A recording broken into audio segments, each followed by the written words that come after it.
Assalamualaikum warahmatullahi wabarakatuh. Ketemu lagi dengan saya Armiati, mahasiswa Universitas Negeri Makassar, Prodi Pendidikan Guru Sekolah Dasar. Nah, pada video kali ini di sini saya akan menjelaskan mengenai konsep dasar evaluasi dari mata kuliah evaluasi pembelajaran di SD. Nah, sebelum kita melangkah terlebih jauh apa itu evaluasi, nah di mana evaluasi di sini erat kaitannya dengan istilah tes, pengukuran, penilaian, kemudian istilah evaluasi. Nah, yang pertama itu adalah tes. Tes adalah berasal dari kata testum, yang berarti sebuah piring ataupun sumbangan dari tanah liat. Tetapi dalam ilmu pendidikan, tes ini biasanya diartikan sebagai alat ukur untuk mengetahui tingkat penguasaan materi peserta didik terhadap materi yang telah diberikan oleh gurunya. Kemudian, tes di sini ada yang bersifat tes, ada yang bersifat non-tes. Nah, di mana untuk yang bersifat tes di sini biasanya ada yang bersifat multiple choice ataupun pilihan ganda. Kemudian, untuk non-tesnya di sini bersifat perilaku peserta didik, artinya sikap, karakter maupun tingkah laku dari peserta didik itu sendiri. Kemudian kita melangkah yang kedua, istilah pengukuran.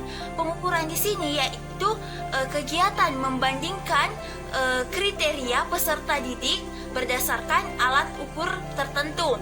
Misalnya alat ukurnya di sini bisa berbentuk pilihan ganda ataupun berbentuk kuesioner, artinya berbentuk non-tes. Nah, di sini pengukuran di sini erat kaitannya dengan istilah tes tadi. Di mana pengukuran di sini bersifat kuantitatif.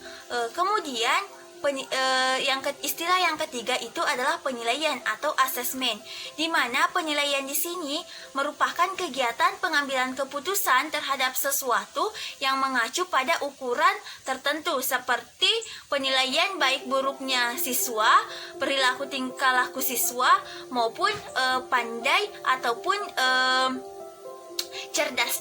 cerdas ataupun bodohnya itu siswa itu sendiri. Kemudian tinggi rendah nilai yang diperoleh dari siswa itu sendiri.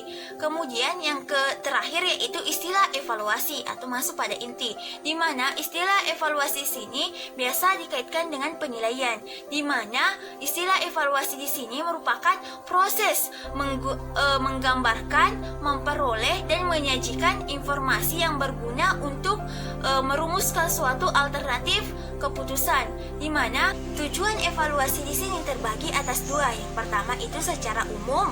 Secara umum artinya evaluasi ini dilakukan dengan tujuan untuk melihat keefektifan dan keefisiensian sistem pembelajaran secara luas.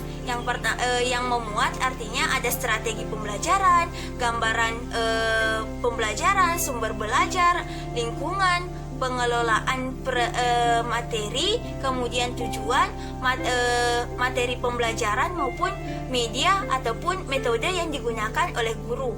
Kemudian tujuan khususnya itu adalah untuk merangsang peserta didik untuk menempuh program pendidikan untuk mencari dan menemukan faktor penyebab yakin atau tidak keterlibatannya peserta didik dalam mengikuti program pendidikan, sehingga dapat dicari dan ditemukan jalan keluar atau cara perbaikannya. Jadi evaluasi di sini digunakan untuk merangsang peserta didik, artinya memperbaiki pola belajar dari peserta didik itu sendiri. Nah, selanjutnya adalah prinsip evaluasi. Adapun prinsip evaluasi di sini yang pertama itu bersifat kontinu, artinya berkesinambungan atau dilakukan secara terus-menerus.